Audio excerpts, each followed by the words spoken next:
dia manolotra ny araba feno a mba hampiranintsoa ho atsika tsiraray avy indray izay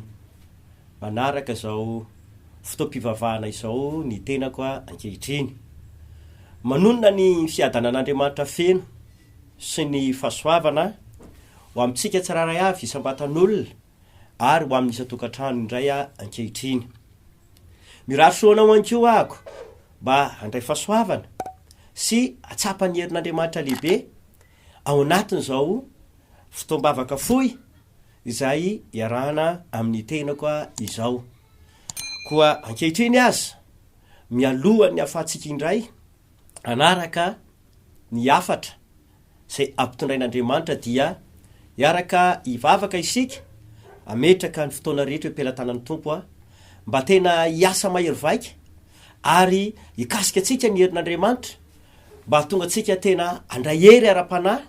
atonga atsika ihany ko mba ahery eo ny zava-misy rehetra izay atrehatsika ankehitriny. Satria ny soratra masina dia miteny manao hoe fa ny zavatra rehetra dia ain'Andriamanitra atao. Ainy no mampahery atsika, ainy no manohana atsika, ainy ihany ko manala atsika ao anaty izay fakoviana, farerahan-tsaina izay mety manjosy mahazo atsika ankehitriny. Ary zay ny antony nantonga an' Jesosy ny teny fa rehefa andeha ozy dia aza malahelo mihitsy ny ianareo fa ny fanamasina dia mbola irahako indray a hiaraka aminareo a ety ambonin'ny tany. Mampahery zany ny tenin'Andriamanitra fa itsika dia tsy irery mihitsy fa ny fanahy masin'Andriamanitra, le fanahy masina izay Andriamanitra mihitsy dia mbola miaraka amintsika foana, mampahery atsika, manohana atsika ary tsy hamela atsika irery. Koa andeha hivavaka ary isika tompoko amin'izao fotoana izao. Ry Tompo Andriamanitra rainay avy indrindra, ilay iray mahefa ny zavatra rehetra. Enao le Andriamanitra izy hatrizay ary mandrakizay. Misaotra anao zay Andriamanitra rainay eo, fantahinao sy nomenao fotoana, afanaim-bola manao fotoam-bavaka amin'ny alalan'izao fahitalavitra izao. Koa dia apetraka feno tananao ny fotoana rehetra. Ho tahinane ny fotoana mba fanosorana amin'ny fanahy masina ary ataonay so tanteranay amin'ny anaranao zany Jesosy. Koa dia tatany ny fotoana,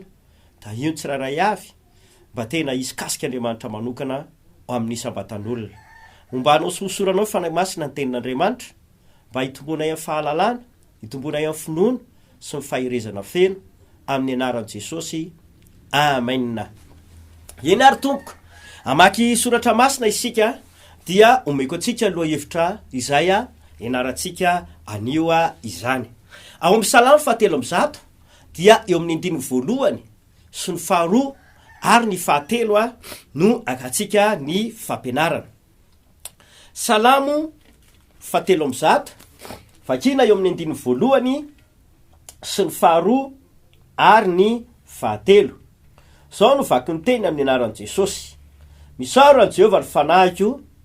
ary izy rehetra ato anatiko, misaora ny anarany masina. Misaora an' Jehovah ny fanahiko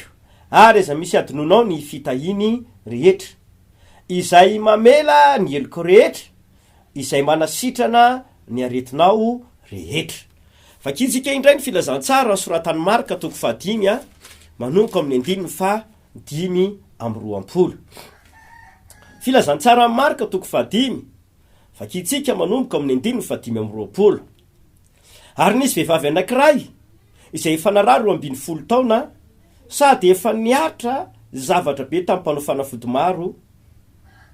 ka nandalo ny fananany rehetra nefa tsy nety sitrana. Fa vao maika niaraharary kokoa azy. Koa rehefa nareny amin'i Jesosy izy dia nakeo ivoany hamaky ny vahoaka ary nanendry ny lambany fa hoy izy na dia mifitafiny ihany aza ny voankazo voatendriko dia ho sitrana aho. Ary niaraka tamin'izay dia ritra loha ranonaretiny ka tsarony tao amin'ny tenany fa sitrana izy. Ary niaraka tamin'izay dia fantatr' Jesosy fa nisy heri niala tao aminy. Dia nierika teo avoan'ny vahoaka izy ka nanao hoe iza izany nanendry ny lambako izany, fa hoy izy fa hoy ny mpianany taminy, hitanao fa izao vahoaka mifanety aminao izao ka hoy ianao va iza nanendry ahy. Ary nijery manodidina izany vehivavy izay fananao izany fa raiky tahotra sady torakovitra raha vehivavy satria fantany izay natao taminy, ka dia nakeo aminy izy ka niakohaka teo anatrehany nikohaka teo anatrehany ary anambara taminy ny marina rehetra ary hoe izy taminy anaka ny finoanao na asitrana anao mandehana soma tsara ary sitrana amin'ny aretinao. Avy amin'ny alalan'ireo andalatsotra masina ireo no akatsika fampianarana anio izany. Ny loha hevitra ianarantsika de hoe ny fanasitranana Andriamanitra. Ny fanasitranana Andriamanitra. Noho izany, iresaka manokana momba ny fanasitranana ny tena koa amtia maraina ity. Koa ety am-piandohana azy dia ambara amitsika fa maniry ny anasitrana atsika izay marary sy ao anatin'ny rofia Andriamanitra. Na iza isika ao anatin'ny tsy fahasalamana, ao anatin'ny aretina, ao anatin'ny rofo tsaika hoe efa amam-bolana maro, andro maro, amataonany maro venao no taizana aretina am'izao fotoana mahita zao. De izao no amparako amitsika ary mana hoe Andriamanitra de Andriamanitra tena mpanasitrana izy. Ao anatin'ny drafy famitsain'Andriamanitra na hoe ao anatin'ny planin'Andriamanitra tanteraka mihitsiny ny hitondra fanasitranana ho an'ny zanak'olombelona rehetra miaina eto ambonin'ny tany izay ao anatin'ny tsy fahasalamana. Matetika mantsy ry havana de izao, ny fanasitranana de betsaka ny tsy tena mino zany hoe fanasitranana izany fa tena mpanasitran'Andriamanitra. Betsaka ny olona ny tsy tena resy lahatra fa misy fanasitranana tokoa ao amin'Andriamanitra. Ary betsaka ary ireo olona zay ataoko hoe tsy mety tena mino ny fampianarana momba ny atao hoe fanasitranana. Kanefa noho iaho, Andriamanitra dia Andriamanitra tena mpanasitrana izy. Araka voalaza ndreky Sadotsy toko 5:20 any de zao noteneniny hoe izano Jehova izay mpanasitrana anareo. Tena mitondra fanasitranan'Andriamanitra na hoe mahay manasitrana ny olona rehetrarehetra izay ao anatin'ny aretina Andriamanitra. Raha ny Baiboly jerena ry havana de izao tena manasitrana tokoa io Andriamanitra io. Araka voasoratra io ao amin'ny Salamo 7:100 izay nivakitsika teria am-piandohana. Ozy voalazan'ny tenin'Andriamanitra, aza misy adinona ny fitahiana ozy izay nataon'Andriamanitra taminareo fa mahay izy misaotra an'Andriamanitra. Ary ety amin'ny 9:7 izy de milaza zavatra anakiroa. Misy zavatra anakiroa amparany tenin'Andriamanitra izay namela ny eloko rehetra ozy ary manasitrana ny aretinao rehetra. Izany hoe eto Andriamanitra de milaza fa izy no Andriamanitra mpamela eloka, izy ny Andriamanitra ho famelan-keloka. Izy amitsika zanak'olombelona miaina ety ambonin'ny tany moa no tsy mino fa tena mamela eloka Andriamanitra. Isika mantsy de tao ampatiky ny fahotana, tao ampatiky ny tsy fanekenan'Andriamanitra, ka ny safidy anohatra an'Andriamanitra iadama sy Eva de nanomboka teo de ny sokatra ny varavara ny fahotana anapaka ziditra zay fiaina zanak'olombelona sy tety ambonin'ny tany ny nenana. Vokatr' zany de ny aina tao anatin'ny fahotana ny olombelona, ny olomano tao anatin'ny fahotana ny olombelona. Ary dehibe nefa ny olona mino resy lahatra fa tena mbola mamela eloka Andriamanitra. Mamela eloka rehetra Andriamanitra, na eloka inona na fahotana inona na ataotsika zanak'olombelona zay miaina eto ambonin'ny tany ka iaiky ifonany amin'ny fahotana nataotsika isika de misokatra foana ny fon'Andriamanitra hitondra famelan-keloka ao atsika sy amindra fo amitsika ny am'izay fahotana rehetrarehetra nataotsika. Tsy vitsany ny olona natato anatin'ity Baiboly ity, na tamin'ny andron'i Jesosy tety ambonin'ny tany, na tamin'ny andron'ireo apôstôly,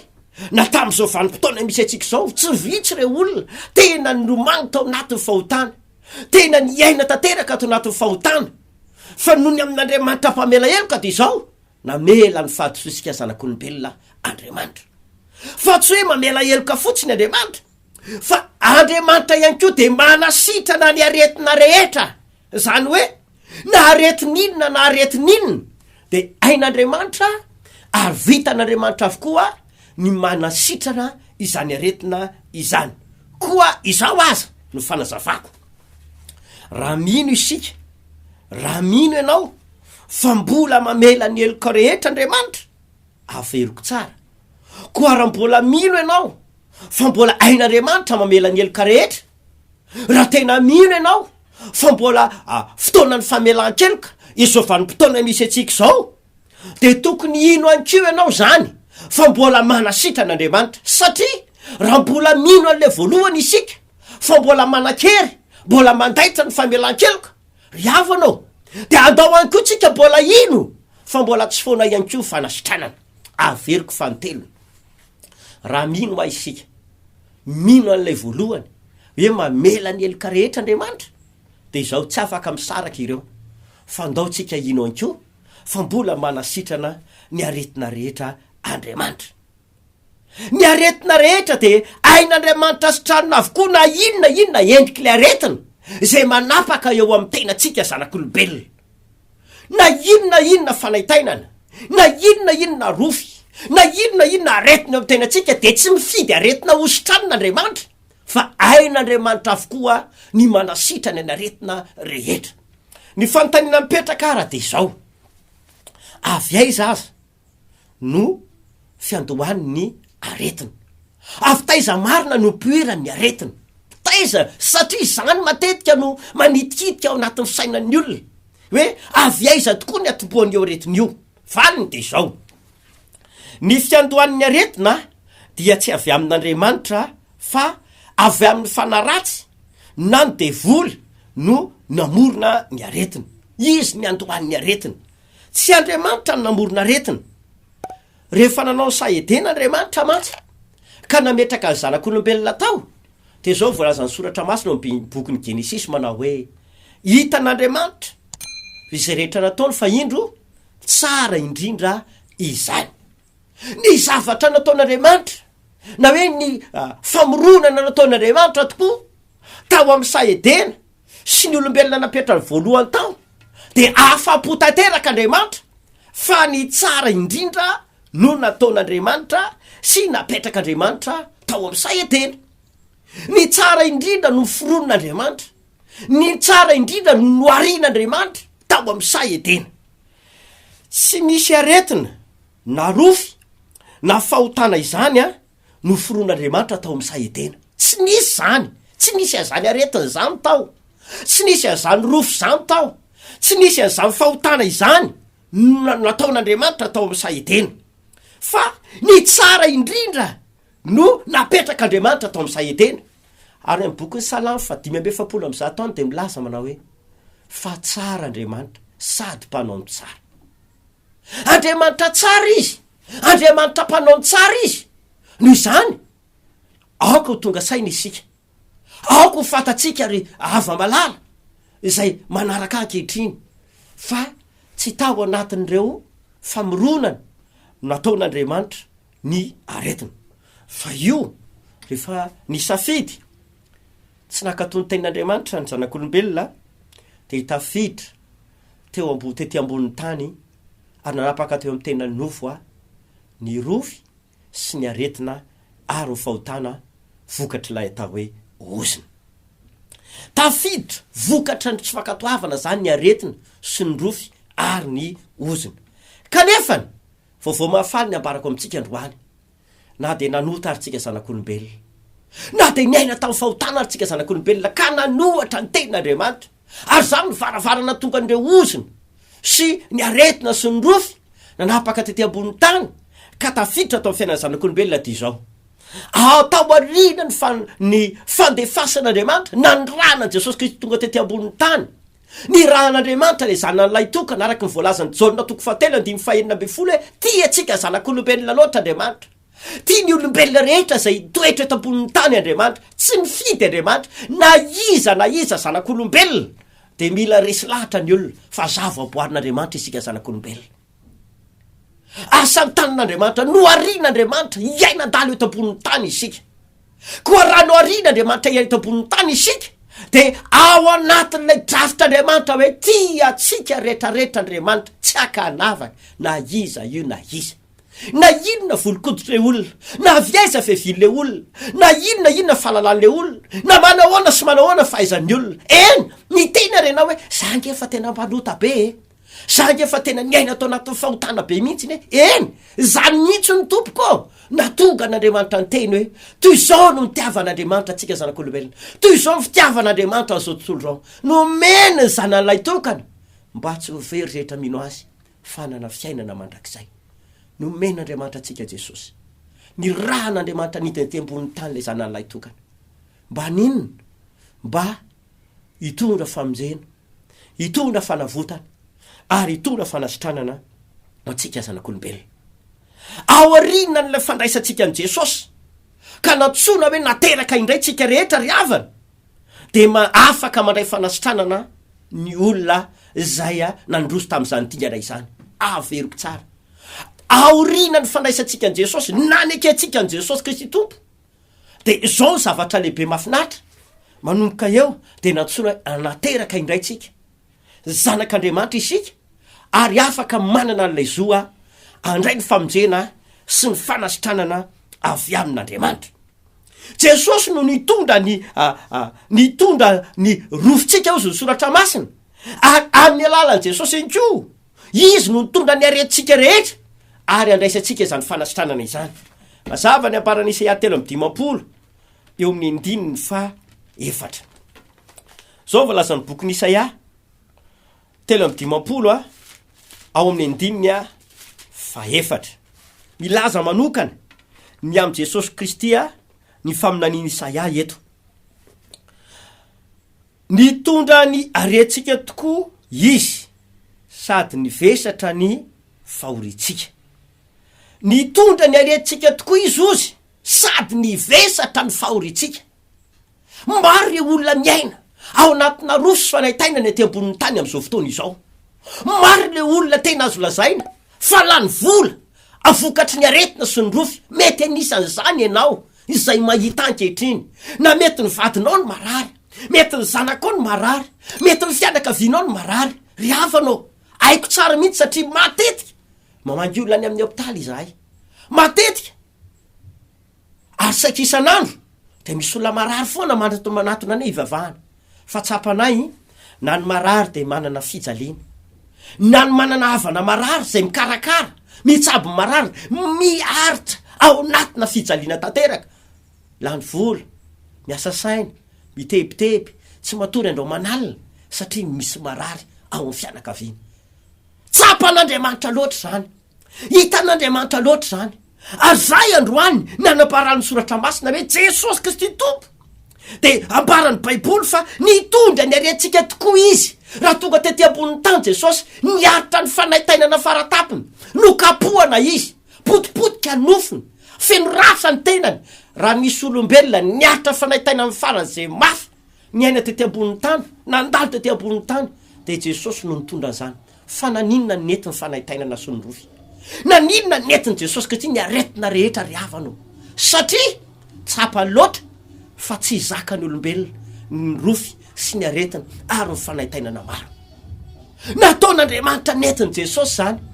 nataon'Andriamanitra ny tao am' Jesosy zany ary nanaiky nitondra izany aretintsika izany Jesosy satria tiatsika olombelona loatra izy netiny zany nanaiky Jesosy nitondra ny aretintsika netiny le izy ka hoy aminao zany tena manasitrana ny tompontsika tena mahay manasitrana Jesosy Kristy tompo manasitrana izy ainy manasitrana atsika manana hery afaka hitona fanasitranana ho an'ny olona zay mino azy Jesosy jereo vohatra le marika toko 5 eo amin'ny 5:20 zay mivakitsika teo raha ny tantara de ambarany soratra masina fa nisy vehivavy anankiray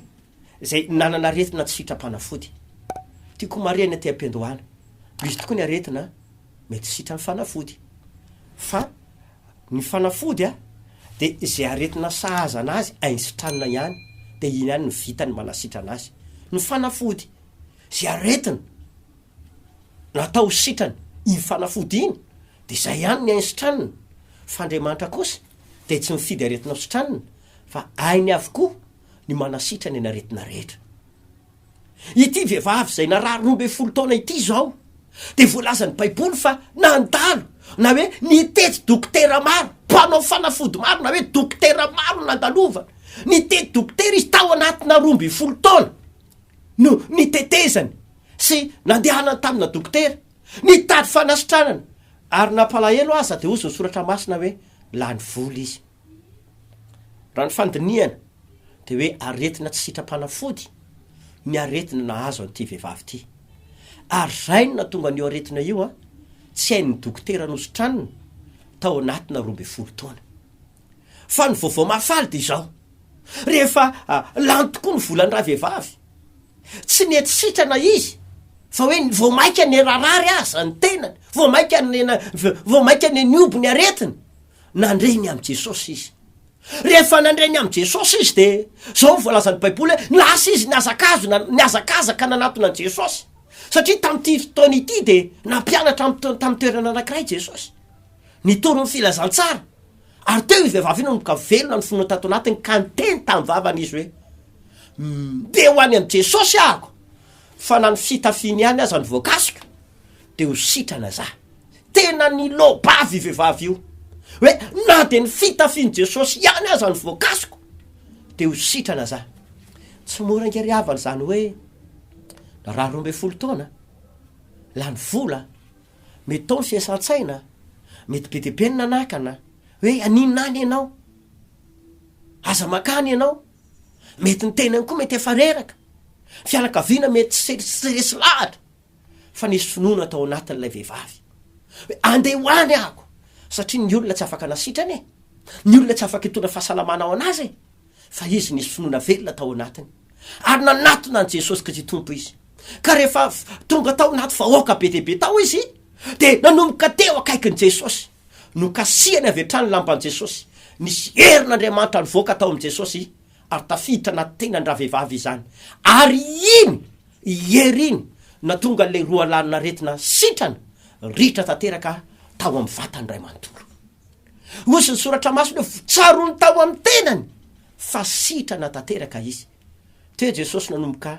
niteny tamin'ny olona rehefa nitsahatra ny fitaobavaka hoe iza no mikasika teo izy fa nisy hery ny ala nge tatao anatiko e fa le vehivavy no niteny za tompo nikasika anao tao io Jesosy ny finonao na sitrana anao to mandeha iana somatsara ianao de niaraka tam'izay tena salama le vehivavy teo no porofo ary atsapaitanana tanteraka fa tena mpanasitrana tokoa Andriamanitra tanteraka le tenin'ny baiboly hoe izay mamela ny elika rehetra sy manasitrana ny aretina rehetra tsy tamin'ny androny Jesosy Kristy tety ambonin'ny tany irery nefany no mpanasitrana ny tompo fa na de efa niakatra ny akany an-tanitra ara Jesosy de ambara soratra masina ohatra zao ao amin'ny boky ny asan'ny apôstôly toko 4 fa ry Petera de nahita lehilahy anankiray ny tena nalemy narary hatrany akibondreny ny lehilahy io nalemy 70 taona ny aretany an'izany fa mampahery be de izao araka voalazany asan'ny apôstôly toko 4 de hoe tamin'ny fotoana niona tamin'ny Petera izy de hoe Petera manao hoe tsy manana na inona inomenanao zay fa zay anananay no nomenay anao amin'ny anaran'i Jesosy mitsakatsakana de nanomboka ndraisy ny lehilahy io a niaraka tam'izay dia sitrana natanjaka tanteraka izy natanjaka lay lehilahy satria nisy fanasitranana tamin'ny androndreo apôstôly tamin'ny androndry Paoly marobe ny olona nositranana ary tsy tam'izany andro zany ihany fa am'izao fotoana misy atsika izao de mbola manasitrana Andriamanitra ny antony de izao satria ny soratra masina de miteny Hebreo toko 10:7 Jesosy Kristy tsy miova maly anio mandrakizay Jesosy de efa niteny